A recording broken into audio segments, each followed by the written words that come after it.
middle school students in virtual schools, software training for state employees. Hi, I'm John Cecil. I live in Austin, Texas, and I'm an instructional designer. What is an instructional designer? Well, an instructional designer takes information and translates it into content aimed at learners. These days, the term usually applies to the development of online content.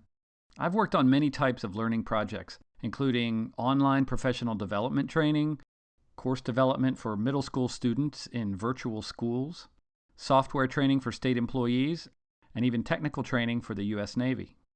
So how does this process work? Well, the first step is analyzing the content and determining what the learning goals are. This is where the research and the first client meetings take place. With online content, platform and devices must be considered. Sometimes content must be created completely from scratch.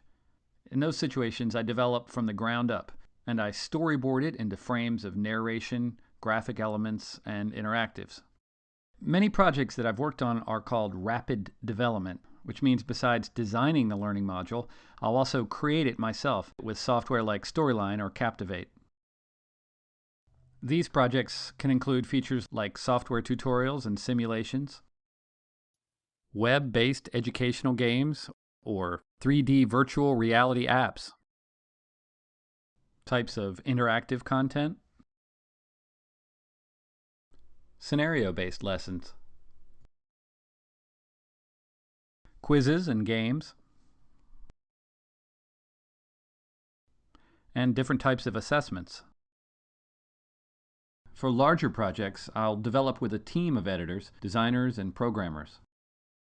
In these cases, I sometimes take the role of project lead, overseeing the schedule and working directly with the clients and the subject matter experts. In the midst of any development, there is usually a review cycle. This depends on the scope of the work, the client's timeline, and the number of people in the review process. When development and approval is complete, implementation begins. This can include packaging the content for delivery, working with a client's learning management system, or even creating a learning management system to run independently. Content has to be developed with the delivery system in mind, and it has to be compatible with multiple devices and platforms.